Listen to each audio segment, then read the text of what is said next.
Peace be to you. In with the problem of evil.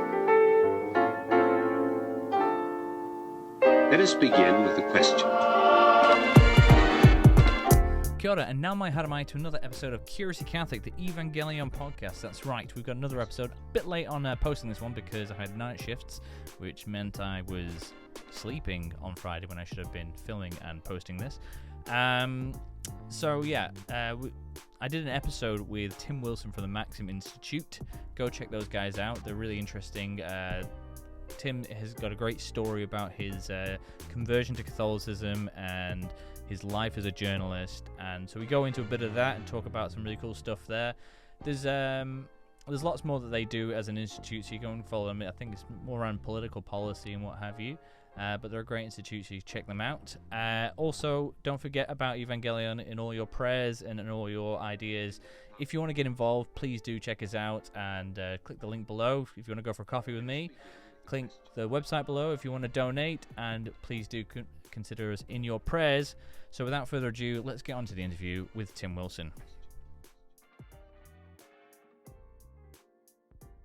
Obviously Evangelion is part of the Curious Catholic is part of the Evangelion. Yeah. And we're here to evangelize. And I heard you give a really interesting talk at a Theology on Tap about your Catholic story, and we all have a Catholic story, and the Catholic culture is, and it's taking you around the world. Yeah. But just before we get into that, for those that are watching that maybe aren't from New Zealand, who are you, Tim? Because I met you, and then I found out that you were a TV personality. What people told me about I used to work in TV. Yeah. But before that, I was a print journalist. Right. I started in magazines. Actually, my first real job was as a taxi driver. Oh, okay. Nighttime taxi driver in Auckland in the 80s. Wrote about it for a writing competition, co-won it. Someone got fired on a magazine. There's like, where's someone we can get to? Oh, this schmuck over here looks like he's not doing anything. Why don't you come? And so that's how I got into magazines. Didn't go to journalism school, but did a BA in mostly in American poetry. Loved American poetry. Oh, so, yeah? Yeah. Well, how's American poetry different to... I don't know anything about poetry. Well, I mean, sort of like modernist poetry, so people slam like... poetry? No. Look, I'm not sure. I haven't seen much slam poetry. No. But... I can't really judge, but it's not. It's guys like Ezra Pound, T.S. Eliot. They were sort of like I had a high school teacher who introduced me to The Wasteland when I was like 13, I think, and it made a profound impression on me. I was like, wow, my head just expanded. That's beautiful when stuff like that happens. Eh? Yeah. Oh yeah. And he was a lovely guy.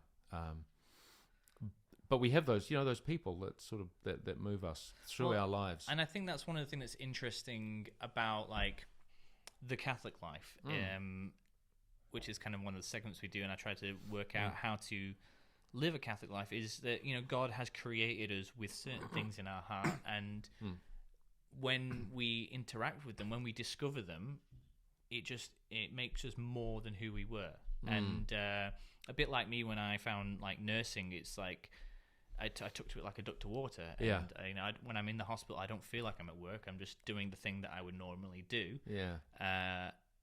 And even though it's hard work, it's so easy. You have vocation. That's what you're not describing a job. You're describing a vocation. Well, I mean, I was thinking like writing for you, and that creative element. And there's a limited amount of creativity in journalism. Actually, you've touched on something which I think a lot of journalists are sort of creatives manqué, i.e. lost creatives, who sort of end up in journalism, but the apparatus of journalism is very anti-creative because you have to produce something, it involves facts, and it has to be done to a certain deadline. So it is a fact factory in some ways, ideally, whereas creatives, it's like they're more freewheeling. That's interesting. Sorry, I don't mean to dispute. No, there's a lot to think about there. But before we get derailed into the world of creative writing and or not creative writing, let's go back to you. Yeah. So you're a TV personality, you're a taxi driver, you're a magazine writer. Yeah. And you're also a Catholic. Was it always the Yes. case? No, absolutely not. So I was raised my father's a Presbyterian minister. Oh. So raised in a series of Presbyterian manses, New Plymouth, Pokeno and Whanganui. Went to university, lost my faith. Typical. Typical, yeah, absolutely typical. And that's in part, I think there's two reasons for that. One is that the appeal that Christianity makes to young men is not a great appeal. Young men want fights and causes. True. That's that they don't want lukewarm tea and stale ginger nuts in drafty church halls. Right. The other thing though is the corrosiveness, I think, of the culture that you were exposed to at university, which is like, well, you just have to question everything. We question everything, but we don't question the assumptions that cause us to question everything. Right. Yeah. It's like was it relativism? Everything's relative. Yeah, everything's except relative. relativism. Yeah, except relativism. That's absolutely authoritarian. You must accept relativism. So lost my faith. So what do? Well, then you become an atheist, of course. So I was an atheist in my 20s. That's quite hard work. I love atheists because at least they'll fight about stuff. Right. Then I became agnostic. That kind of grey despair. Yeah. Who knows? We can't be sure. The kind of stuff that's served up in art house movie theatres around the world, the sort of elegant misery. Yeah. But of course, then I just ran out of juice. It's a lot of effort to maintain that because it's all coming from you. That's the thing.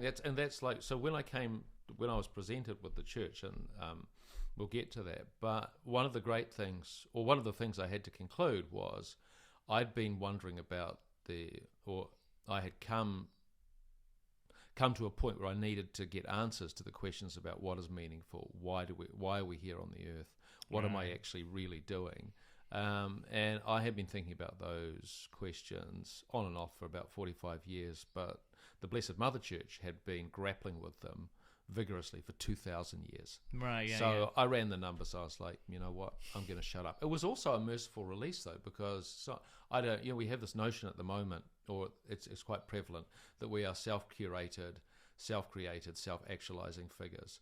When you can, our hearts are restless until they rest in thee. So when you actually say, I don't have to create my identity. All I have to do is talk to God, who knows me, who made me, who formed me in the womb. Then why wouldn't I go to him? Yeah. It's so interesting because I remember, like, growing up, like I mentioned, I'm a nurse now, and I only came to nursing when I became 30. I decided, I had a revelation from God to... Long story short. What were you doing before that? I was a Catholic chaplain at the University of Auckland, and before that I was a labourer. Yeah. And before that I was... we're going too far back now.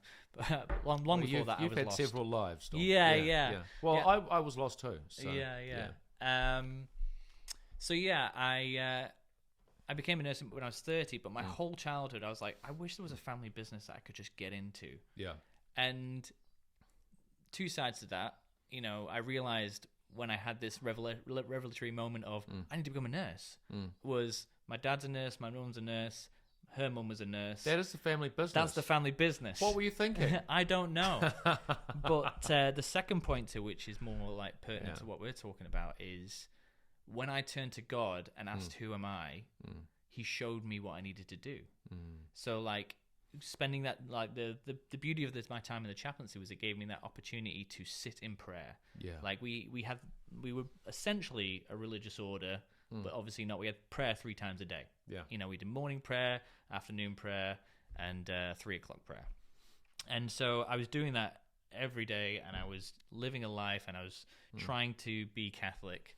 And, after, I think it was about like 5 or 6 years of doing that, the Lord spoke through one of the students that we've been looking after, and he just become a nurse, and he just came in on one of his days off and said, these are the reasons why you need to become a nurse. Oh my goodness. I don't remember what they were. Yeah. Because when he said that, I knew it. Yeah. I just knew it. And that was, God talking through that and talking through that student and allowing me to put myself in a situation of receptivity. Yeah. And so like, if you want to know who you are... God knew you so well that he knew how to approach you with the information that he also knew that you needed. Yeah, and also like he knew what I needed in order to get there to the point of reception. Yeah. Because like I look back and I was like, every time I did like a first aid course, I was like, mate, this stuff's brilliant. I wish I could do first aid full time. And then I was like, nah, I can't do it. If only there was a job. Yeah. Well, I'm not first aid anymore, but I am frontline. Different thing. Anyway, but yeah, so you had that moment, you had that desire you thought, I'm going to turn to what God set up. Yeah, well, I think retrospectively I was able to explain to myself what was going on. It wasn't necessarily. It's not as if I ran the numbers and this. I mean, I did subsequently realize that the church, what the church was offering, was much deeper than what I could find elsewhere. But mostly, I think the let me paint a bit of a picture. So I went to a vigil mass in St. Cecilia's in Spanish Harlem in August 2010. Where's Spanish Harlem? Spanish Harlem in Manhattan. Okay. So it's one of the sort of localities. So Spanish Harlem's just between Black Harlem, which is further up Manhattan, and the Upper East Side, which is where all the rich people live. It's not rich. It's a lot nicer. Spanish Harlem's a sort of working poor area, so and that's where I had my apartment. It was just around the corner, 106th Street and Second. No, it's Third and between Third and Lex. No, there's one in between there. Anyway, it's on 106th Street. It's a beautiful, beautiful basilica. You guys can Google it later if you want to. St. Cecilia's. Yeah, it is fantastic. So you were going to St. Cecilia's, but you weren't a Catholic? No, okay. no. I was not a Catholic. And it's like, well, why did I go to? Well, the reason I went to that vigil mass was I was at a point where I had everything I thought I wanted. I was earning more money than I'd ever earned in my life. I had an incredible social life because I knew lots of people in New York, and also my first novel was being published. I'd always wanted to publish a novel, and it was being published by University Press here in New Zealand. So it wasn't just timwilson.com publishing. Right. So I was like, well, I've got everything I ever wanted, but my inner life was desiccated, hollow, and empty. And I knew it. It. I'd been sort of drawing this cartoon for myself of this sort of metropolitan guy, TV cynic, smarty pants, literary inclinations, etc., and saying the lines that I'd written for myself, and they were bad lines, Dom. They were just like, yeah. And I actually read a book called "The Life You Save May Be Your Own," which is about there was a sort of Catholic efflorescence in the 50s with figures like Flannery O'Connor, the short story writer and novelist, Thomas Merton, Walker Percy, Dorothy Day from The Catholic Worker. Right, yeah. And this is a book that sort of summarized that. And it made me realize that I didn't know where I could fit in a church. And when I read this book, seeing that all of these people were Catholic, I thought, I think I could fit here. And so I went to that mass, and I just got the Holy Spirit just. It's funny you mentioned Thomas Merton because he had a similar conversion experience because he was like an avid atheist trying to tear everything down. Then he found a book. Well, I was like a worn-out agnostic. Yeah, and so he found a book which led him to this deeper faith, and like I think it's at least readjust the dials a bit. And so. again, it fits into that God talks to us in a language that we speak. Yeah, and for you it was a book and your literary kind of proclivities. Yeah, but also I was coming to know people who were Catholic, and there was something different about them. Yeah, that does help. And so that does help. Yeah. I've been looking recently at the Benedictine way, and one thing that's really sticking out to me that I think links into this is one of their tenets is stability, and they don't just mean have a good core so that you don't fall over, but and like great mobility. It's more about the way that it's described in this book I'm reading is realizing that the adventure is right where you are. And like it's just like, especially in the world today, it's like, oh, the adventure's out there, it's earning that money, it's doing that was very much my view, was the adventures out there. So growing up in, you know, small town New Zealand, it's like, you know, we lived in Whanganui. We used to think Palmy was Paris, bro. And so it's like the action's always somewhere else. So when I got to where the action was, where I thought it was, and found it wasn't, then I had. Well, you went to New York as well. Yeah, that's a really. I mean, that's a place that sounds both exciting and terrifying to me. I don't think I'd like to walk the streets for too long in New York. Oh no, it's not particularly. I mean, there are some areas. Yeah, okay. And I did live in them. Right. Okay. That are not very safe. Yeah. So how would you say that the external adventure compares to this eternal adventure which you began? Did you say you began that eternal adventure when you went to St. Cecilia's? Yeah. I mean, I found myself, and this is.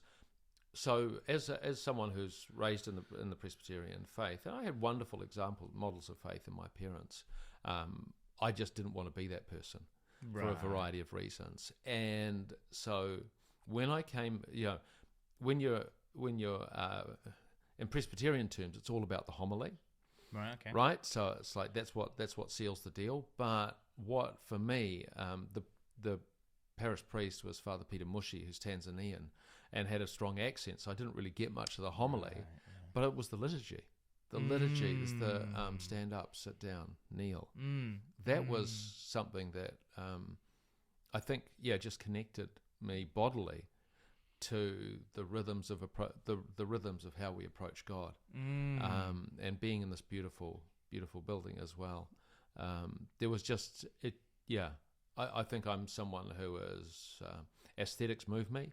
And I'm probably more physical than I would like to admit, and so all of those things came together, and so I just found myself weeping. And that was because of the liturgy that you found at St. Cecilia's. Well, it was the liturgy, but I think the liturgy was accessing what I was experiencing in my worldly success mode, and finding so empty that God-shaped hole. So. Yeah, I think that's really like, it's one of those things. Like, I remember one time I was trying to explain the Mass to somebody, a friend of mine, out of the blue. Yeah, she's not Christian. Yeah, she said to me, sent me a text message saying, "Hey Dom, what's the Mass?" And I was like, "What?" Yeah. It took me like 3 or 4 minutes to just clarify. You do want me to talk to you about the Mass? Yeah. And she's like, "Did I ask the right question?" He's like, "Yes, but you just need to be prepared that I'm going to answer it." Yeah. And then I was like, where do I start with someone that doesn't have a context? And I was like, so this is what heaven is, and this is what hell is. And then the Mass is the coming together of heaven and earth. Yeah. And I went through this long explanation, and it was like I really enjoyed doing it because I love talking about the Mass. But bring it to what we're talking about is like, we have this liturgy, and one thing that I've come to really in a deep way love about the Mass is the oneness of it. No matter where you are, no matter how bad the liturgy is, it's all the same. This is how you get to God. And like Saint Damien Molokai was once asked, can Buddhists go to heaven? And he said something to the effect of, I don't know if Buddhists will get to heaven, but I know that Christians can. Yeah. And it's like that kind of thing. It's like, I don't know, like you go to a bad Mass, let's say. Yeah. It's like, I don't know. Is there a bad Mass? This is what I mean, like, a bad Mass. Yeah. It's like, I mean, sure, the liturgy's not on point, the homily's rubbish, but there's the Holy Eucharist. There's the presence of our Lord Jesus Christ there. And that's the beautiful thing about it, is like, if the guy said it too fast, or if he said it in an accent, like we went to... I know people who've been to Masses where the priest has been drunk. Right. Yes. And yet, they were able to connect with God. Yeah, and what a beautiful example is because I was going to say Not that I'm advising that. No. I mean, once my wife and I were traveling around Europe and we went to masses, but they weren't in English. Yeah, and we didn't know what was going on.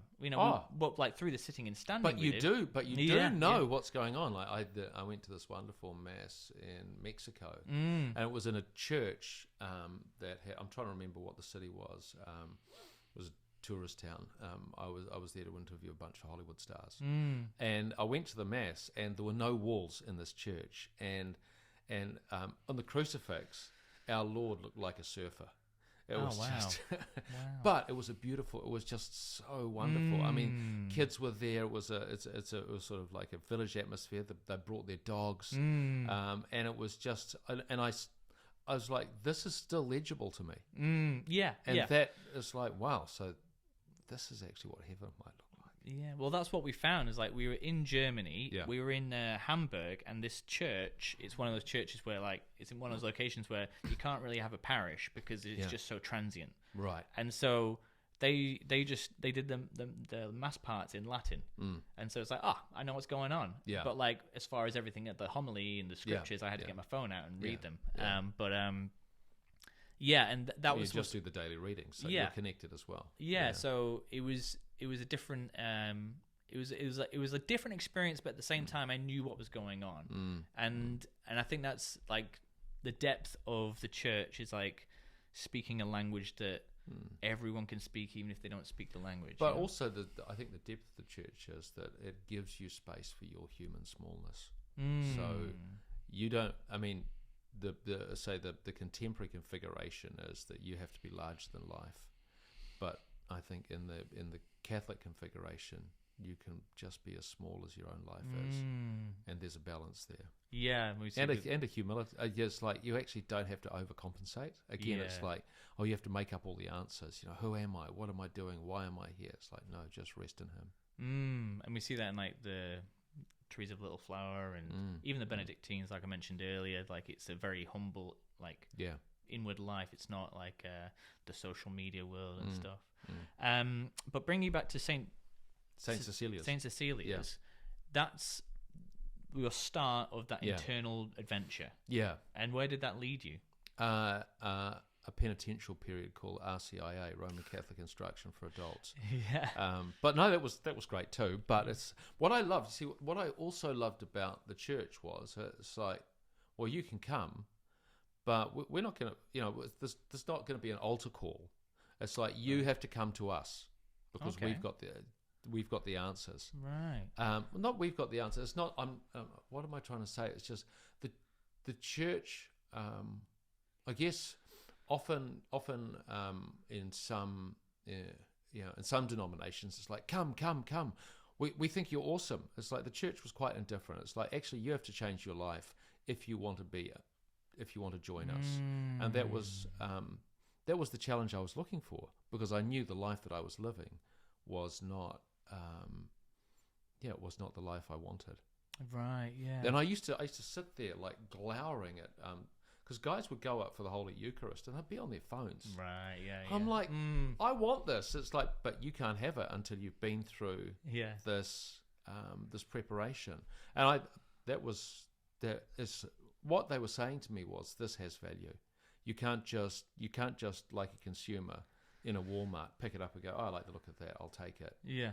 No, you have to earn it. Yeah, it's interesting. Like a lot of thoughts run through my head in that moment. Like, so like one thing that I thought is like evangelism is something that I'm always trying to work out how to do. And one thing there's two amongst many other ways. There's two main ways that you see, and one is you need to make yourself appealing to the people so then they can hear the message, and the other one is no, you need to give them the message. So like one method I've seen, and it seems to be quite fruitful, is here's the 10 Commandments. Yeah. You don't meet any of those. That means you're going to hell. Yeah. Do you want to know how to get out of hell? Yeah. Jesus. Yeah. And like everyone's like, oh gosh, you're gonna make people scared and run away. Yeah. And like I have heard people say like, wow, you're using the H word. This is bold. Well, even just like, no, it's good, because this is I mean, this is one of my pet peeves. Right. Not that, but it's that there is a devil. Yeah. And there is a place called hell. Mm. How often do you hear about that? It's true. At It's mass? true. And like, And I think that it is. I mean, I know what hell is like because I was living in it. oh yeah, Because I mean, right. hell is what is it that we create our own hells with the complicity of the devil, and so I certainly believe that there is such a place, but each of us is manufacturing it. We're all, I mean, it's being crowdsourced, Dominic. Yeah, and it's just, I suppose hell's just a place that God is not, and we can either fill our space with God, or we can allow God to not be there. Yeah, Yeah, and so that's the one thing that people cringe when they hear, and the other one is like, dress a certain way that makes everyone look and speak the same language as them, and then and then say, it's hey, like Jesus translation. is cool. And I think both. Yeah. I one of the great aspects of the Blessed Mother Church is that it doesn't say, hey, we're gonna. That takes on aspects of the culture it's hoping to function in, and when missionaries went to China, they fitted. It's not like they didn't particularly stand out. They would often dress in accordance with the way the Chinese were dressing. They would use the concepts that were already present in the culture to explain the faith, and that's that gives you the sense of the variety, the multifaceted nature of the church. Because there's I mean, a Catholic church in Whanganui is very different to one in Sao Paulo. And so it should be. And I think it goes back to that very Catholic idea. It's a both and situation. I guess and God comes to us where we are. That's the beautiful thing about it. Yeah, and especially when you're talking about going to places like China, you do need to fit in and add value, but then you need to bring. You need to stand out too, so it's a paradox. And I think that always comes across in our actions. Like if you're living a life that is founded on prayer, people ask questions. I was before I go into each shift, I pop by the chapel and say a few prayers first, and someone saw me coming out, and it's called the spiritual center because it's not a chapel. And heaven forbid. I mean. Not heaven, sorry. I meant to use the other H word. What are you doing there? Was the as I was coming out, someone was like, "Oh, spiritual center. Are you spiritual now?" And I was like, "Yeah." It's like I just, I was praying for you guys. Yeah. And it started that conversation, great, which was pretty cool. But and also it's also terrifying, knowing that you're in a situation where I'm talking to someone who doesn't believe in God, and I'm going to talk about God. But I had this. But that's okay. What I mean is, don't be afraid of that. I had this great conversation at a wedding recently, where let's see, I was talking to this guy, and he said, "Oh, I'm an atheist." I said, "Oh, I love atheists. I love arguing with atheists. I mean, at least you'll fight over stuff." He's like, "Oh, what are you?" I said, "I'm Catholic." He smiled thinly and said, "I used to be Catholic." At which point I smiled back and said, "I used to be an atheist." Oh, boom. I remember my first interaction with Catholicism. Yeah. I was completely indifferent, agnostic, if you will. Yeah. And I've been raised in an Anglican setting, but didn't have any belief in God necessarily. And I was at the first university I went to in Ormskirk, and there was this girl, and she mentioned she was Catholic, and I was like, "Oh, Catholic, eh?" And she's like, "What's that mean?" He's like, "Well, they're the dodgy ones, aren't they?" Yeah. Because I've been brought up in this Anglican setting. Sure. That's my only attitude. And she's like, "Why do you say that?" And I was like, because someone else told me to say it. Well, I didn't even know. I didn't know. I've been told it. It's just been part of my life that the Catholics are bad, and I don't know why. And I was like, I don't know. Yeah. And that was years later, before I had any other interaction with Catholicism. But that was just an interesting. That was one of the seeds that was being planted. Oh, there were many. There were many. Yeah. It was. So, one thing else I wanted to talk to you about is you've had this internal conversion, and you've met Christ in the liturgy, and you've been drawn deeper into this place. And we've been talking a lot about how the way that we live our life is essential in the work of evangelism.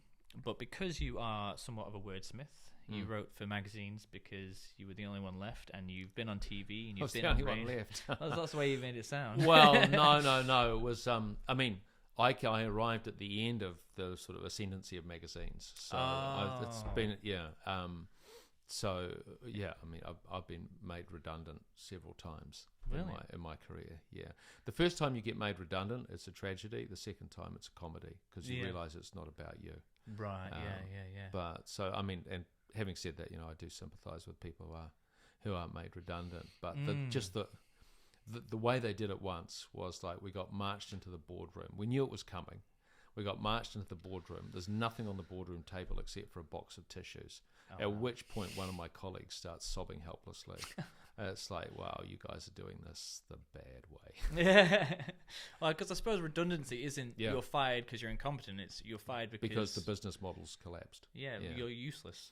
Yeah. The thing you're really good at isn't helpful anymore. Well, it's not helpful. You're surplus to requirements. Wow. So we've got to wrap it up in about 5 minutes, if that's all right. Okay, so in 5 minutes, tell me, how do you preach the gospel to all people in many formats that we have available? Yeah. Well, I mean, thanks. Well, I guess no pressure. No, I mean, what you're saying is, what does evangelization look like? And it's St. Francis of Assisi, preach the gospel at all times, and if necessary, use words. So you're saying our words are redundant?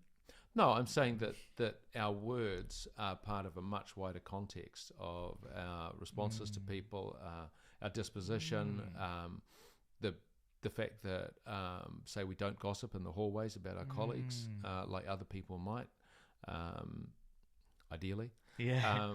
And also our awareness of our fallibility, that Christian faith is a steed, and you might get bucked off at times or fall off, but you just put your foot in the prayer stirrup and you climb back on every day, and you go, here I am, Lord. That's beautiful. Yeah, because I think there is a lot of pressure, and especially when you look at people that are like famous apologetics or great debaters, and I'm like, well, I can't debate like that. Yeah. How am I going to preach the gospel? And I think we need to remember that we're not evangelizing anybody. The only way to God is through Jesus Christ, and like He's the one. So He's doing it. Yeah, He's got it. I remember one time I was telling someone about the rosary. They'd just come to the faith, and I was like, oh, and at the end I do this little litany of saints, and every Catholic around me was freaking out. It's like, you don't want to start on the saints. He's, oh my gosh, and they were losing it, and I was just talking about this litany and all these saints. And I think what we need to do is base ourselves in that prayer and the scripture and everything, because then when we need to say something, we're going to say something that may sound wrong, but it might be exactly what they need to hear. Yeah. And also, I think you're absolutely right. The soil of evangelization is prayer, is confession, is contrition, is mass going, and when you speak, it will be whatever grows out of that will be a natural growth. It won't be something that you've commsed to get to get social media followers. It's got to be authentic. That's beautiful. So, thanks for joining me. It's been a great conversation. I feel like we could talk for hours, but I suspect we could. There's not enough in the day. Yeah. Is there anywhere that people can find stuff that you're doing at the moment? Yeah. I'm executive director at an organisation called Maxim Institute, which is a public policy research and analysis think tank. But basically, we try and help leaders make wise decisions. So we do research on things like education, artificial intelligence. Oh, wow. So www.maxim.org.nz. Maxim Institute, Google it. Not the magazine, that's a different thing. But Maxim Institute, NZ, and you'll get us. And I think you'll. There's lots there. We hold events. We've got a YouTube channel. Follow us on YouTube. So also Instagram. Oh, brilliant. All the social media. Yeah. You'll put the hashtags up. Yeah, I'll put all this in the show notes. Yep. And for all of you guys listening, if you want to get involved in what we're doing in Evangelion, we also have a webpage, evangelion.co.nz. Follow the podcast, like, share, and subscribe. And if you want to get involved, don't forget to click the link, and I'll take you out for a coffee, and we'll go more into how we can change ourselves to change the world. So, how do you say goodbye in Māori? Haere ra. Harera. God bless. God bless you.